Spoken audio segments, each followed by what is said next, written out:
overwhelming, Julie. Thank you so much. I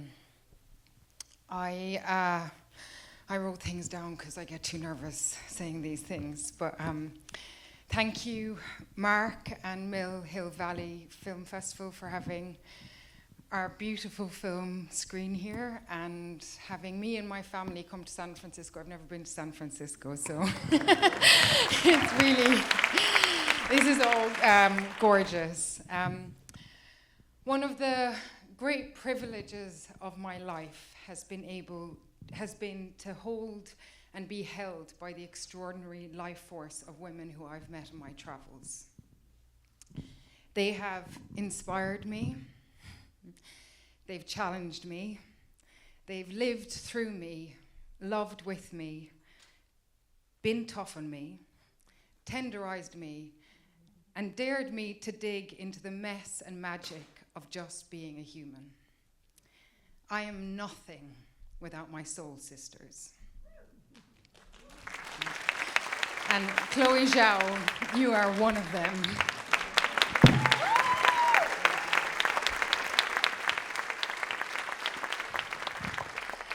I love being part of this village. I love cinema and the community of wild, imaginative artists that I find myself amongst. I hope I can continue to make great, brave, human art in film that helps hold the parts of us that are too much to hold on our own. I don't take any of this for granted. Thank you for having me, and cheers. Do vote for films that you love here. The audience awards are really important, so make sure that you vote, is all I'm saying. Oh, here. Oh. Do you want to? Yeah, it's designed by a Mill Valley artist. So tasteful. Oh, good. You know, it's like really, I love the minimalist, because sometimes they are not, they're they're kind of, yeah. This is very like this Northern one is California. very tactile and they're all cast independently and numbered. Cool. So it's good. Wow. I have to say, if you don't mind my saying it, that I think you have become one of the actors of your generation.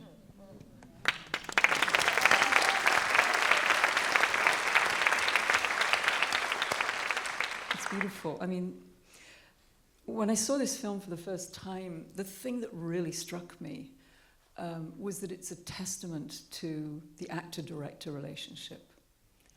You know, and that there's an alchemy that happens. Oh, yeah? Do you have a microphone? Right here. Okay, good. Just checking. Okay. So let's unpack that a little bit. So here we have Agnes, you know, and the actual Anne Hathaway or Agnes, or, you know, we know little about, just some facts. But in the process of creating this initially novel and now your film, this woman comes alive to us over generations, over hundreds of years, and it's just kind of amazing. So, Jessie, what was your first introduction to this project? Did you chat with someone? Had you read the novel? Did you see the script? What was that initial connection? Well, it was Chloé. We'd met at Telluride after they do the kind of group photo call, and I just saw Chloé Zhao walking towards me. I was like, and then we met and had lunch. And I hadn't read the book then, and immediately we were kind of talking, having afterwards read the book, in hindsight, within the language of the book, within the language of Agnes. We were talking about death and doulas and nature, and after the meeting, then my agent said, well, this is actually something to do with a book called Hamnet that Chloé might be directing. And I went home and I read it in one night. I didn't sleep, I couldn't put it down. She just kind of came through me like an earthquake.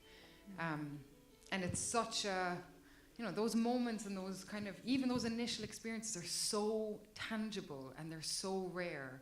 Like and especially they're rare because they collide with so many things, like the moment that you are in your life, what you're hoping to touch, and for it to be there in writing was, I couldn't breathe. And you're always delicate when you first meet these things because there's always a reality that it mightn't happen. Right, of course, yeah. But in my heart, I always put these things under my pillow, hoping that they will happen in some shape or form. Yeah. But yeah. And Chloé, for you as well, I mean, what, perhaps even, in co-writing the script, what was how did you connect with Agnes? I don't think I know Agnes very well. It's part of myself I have repressed and felt not safe to embody. And it's a part of myself I'm trying to bring back, had been trying to bring back for about 4 years prior to when Hamnet landed. So there's no female characters like that in my films prior to that. So that's why when they mentioned the project to me, I said no, and then I read the book and I thought, maybe if Jessie Buckley says yes. Because I can't carry that. I don't know this. And so, but I do know William Shakespeare's character very well. Like, I think that's the easy place for me to escape in somebody who's repressed a lot of their feelings by going to their head and escape into fantasies at a young age and tell stories. But it's very important for me to bring my inner Agnes back. So, and then Jessie said yes, thankfully. And then I started writing the script for her. Yeah. So you wrote the script for Jessie, with Jessie in mind? Yes, Jessie and Paul. Yeah. I cast, both of them were on board before I even started writing. Yeah. So you had a sense of both of them, physically and emotionally. I was born in Beijing. I didn't know Shakespeare that well. Right. I don't know England that well. And I spent many years in South Dakota. I could make a cowboy film that you believe that is real. But that's 4 years. I don't have 4 years. You're culturally fearless, I can just have to say. But in this case, I had to rely on my actors to come in. I had to cast them first to write for them. Yeah. Otherwise, I'll be lost. Yeah. There was something that you said actually just before, about it sort of hitting the right, something in you. And it reminds me, I had this amazing drama teacher when I was a kid, Una Pete. And she would say, Great name. Isn't it a great name? She's a great woman as well. She would always say that, we would always be working on a monologue from Shakespeare. And I remember her just saying to me, it's like, when I get a kid... I have this thing of a sensory... What? I've got a sensory issues with opening things. So thank you. This is... We will all get by with a little help from our cast. But Una said that like every little girl that she worked with, she would start them with Juliet. And it was amazing. And then they would work through and they'd do Viola and, all the other characters. And it's like there is a character for all seasons in Shakespeare. And it sounds like this character, although this is not Shakespeare, it's, Shakespearean, hit a moment for you, that it informs a particular part of your life. I mean, old men do King Lear, but this actually hit a particular moment in your life. Can you identify what that was? And did you find similar, Chloé? I think what is extraordinary with what Maggie O'Farrell did with this woman is that she kind of contained all of Shakespeare's great heroines within this one woman. Yes. She is the kind of tide of Lady, she's Juliet, Lady Macbeth, she's Paulina, she's Perdita, Ophelia, she's all of the great heroines that are often in the background behind the male story. And Maggie O'Farrell brought that person and made that story the kind of cyclone of which this family are moving around.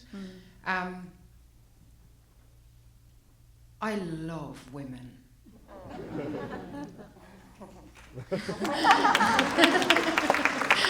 There's only one woman brave enough to clap for herself. No, I love women, and I'm fiercely curious about them. And I have had the great privilege of my life to work with extraordinary directors who are women, who are unafraid and uncompromising to bring the bits of woman that have been repressed or, clipped, which are deemed monstrous, which are too much to the surface. And it's been so interesting to work with, when I say women, I mean the characters that I've played, to kind of touch the edges of what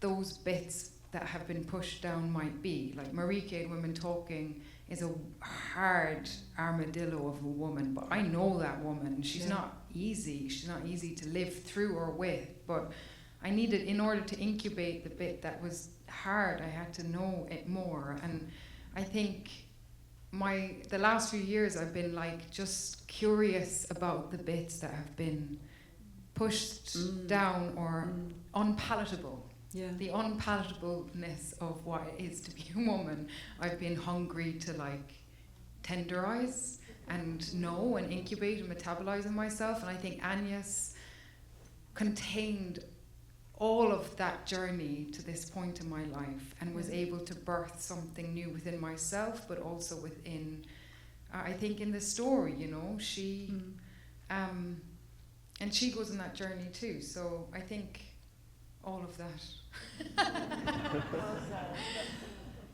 Look, I mean, just sort of thinking about, a couple of your other, with Lost Daughter, you worked with Maggie Gyllenhaal, and then with Women Talking, with Sarah Polley. I mean, that's a really rare trajectory for an actor, to go from Maggie to Sarah to you. It's kind of wonderful, thank you. I mean, it's been wonderful. And I haven't chosen them because they're women. I've chosen them because they have a language unto their own that I want to hear more. And I've always wanted to hear it since I was a young girl, because I didn't see it and I didn't feel it, but I felt it inside and I felt hungry for it. So when you get scripts and women like that who are trying to push that language into a culture,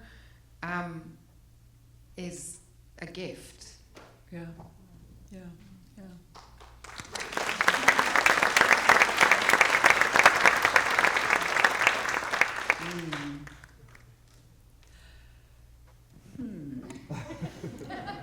Where does one go from that?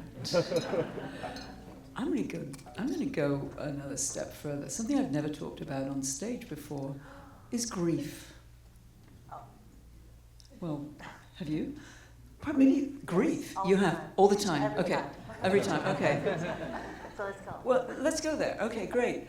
I mean, this story really goes into grief in a way that is, I mean, we have rituals around grief, but we don't really have instructions. So when you experience it, it's kind of like getting pushed off a cliff. And it's such a powerful thing that affects you in so many ways that you may, even if you'd been told, you wouldn't be able to articulate.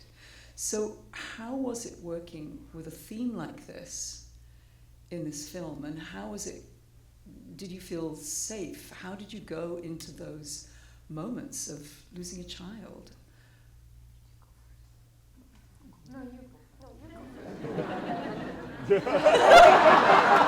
That's who they came here for.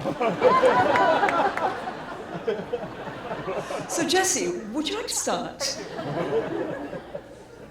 You know, you go into it with curiosity. That's the only way you can travel through anything. Is like, I mean, we've all experienced grief in some shape or form, but where it begins and ends is like infinite. Yeah. And I guess, you know, the way Chloé works is how present can you be with what's alive in the room to let that grief move through you and be what it is in that moment.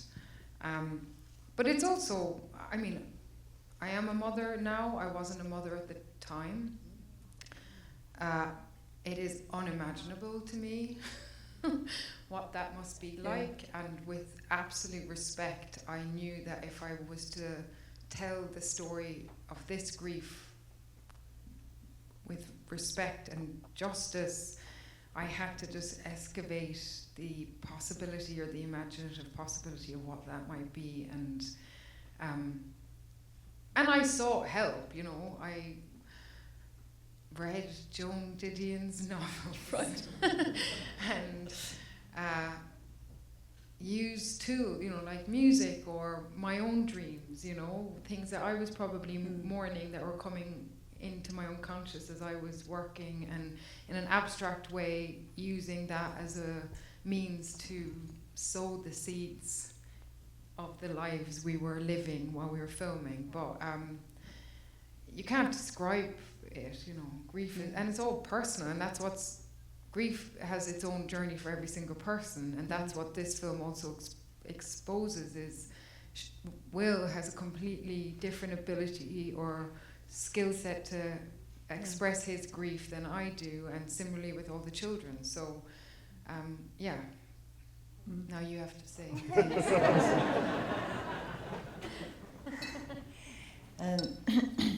I think Jessie and I, neither of us were a mother at the time when we were making the film, but I don't think we can measure grief.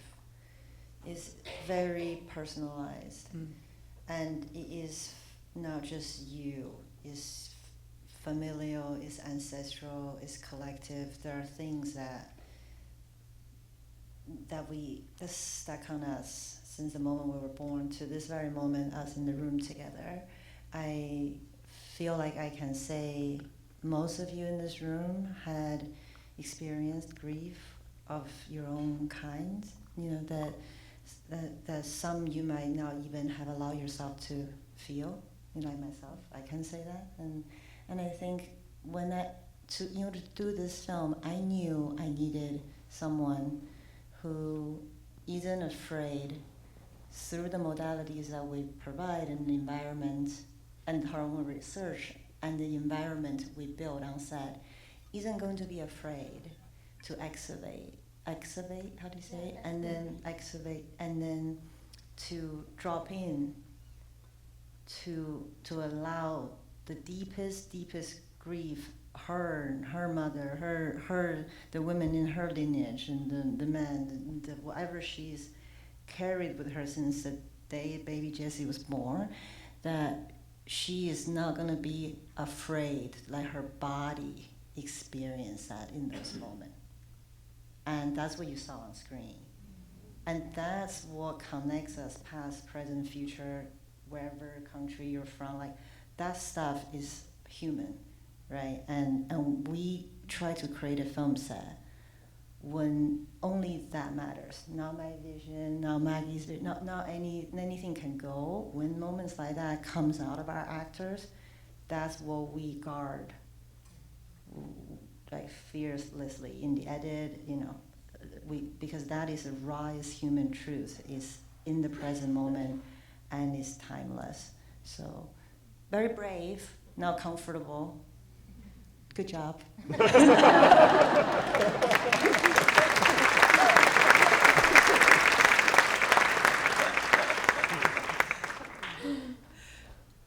Completely different tack. What was your first day on set, and what kind of set were you on? Oh, our first day on set was the opening shot of the film. Was right. Being was in the no. It was a hot day, but will you be brave? Oh yeah, God, yeah, sorry. It was a mess. It was kind of a mess. Speak on. It was speak a on mess. It was a little messy. Hey, Chloe. Chloé, can you speak on mic? Oh, sorry. There is some discrepancy about which day was the first day. Oh yeah, it was the "Will You Be Brave" scene. You talk. It was the about hottest day in the history of Britain. You know, like it's the one day we had sun like that, Yeah. and it was the day. It's Wait a minute, I'm confused. So now, which scene was it? It's the "Will You Be Brave?" Oh, okay. Will you be brave? Okay. Yeah, and then yeah. This is me doing poem at school. So that was our first day, and it's the first time I think I saw everybody full Yeah. hair, costume. It was so incredibly hot, and everyone was so nervous. And I think everyone, because the way we work, we don't talk about the character and define them. We find them, right? So Yeah. sort of everybody shows up trying to see who is everyone, and I'm also trying to see what is the language of this film. Yeah, it was. It was a nice way to start. It was like. Yeah, yeah. I think the first week is always for me rough, you know, because when you don't plan like that, yeah, we come with a shot list and have an understanding what the color of the soul of the film is, but if you want to work this way, which by that I mean capturing presence, right? Only presence. Then you can't plan. Then you kill presence, right? So you sort of sit there. You just don't know what the day will bring. You have some basic stuff, so at least you have a film, but you're aiming higher, and in order to find those magical moments, you have to make a decision earlier on. You might have the risk of not having a film. You see, you can make a decision of, I'll have a decent film, and I'm going to control it and keep it very safe. But if you want to reach for that extra stuff, you have to surrender, and you might have nothing. And we kind of made a decision. Maybe I didn't tell you that, but that I had to, because otherwise it become boring. You know, just gonna plan another film, make it almost exactly how. Just not interesting. So so the first week is always tough for me to sort of go, how do I lead this? What direction do I gear everyone? But I'm glad you all had fun. So were you, I mean, you have interiors and exteriors, Yeah. I mean, and then you've got the globe. The interiors seem like you were using natural light. Mm-hmm. Were you? Can you talk a little bit about that? No, No. because I mean, because it's very dark. You were faking natural light. Yeah. Lukáš was faking natural light, because you go outside, you're like, whoa, there's just lots of big machines and coming through those tiny windows, because it's dark in England at that time. It is, yeah. Yeah, and it was October by the time we went to all the interior scene. We sort of shot in chunks of order, like because the September is our last, August is our last chance to have leaves on the trees. So we shoot all the forest and all the falling in love and stuff. And so by the time we went to Austria Studios in London, it's gray, it's rainy, and we're indoors, and all the sad scenes happen. So,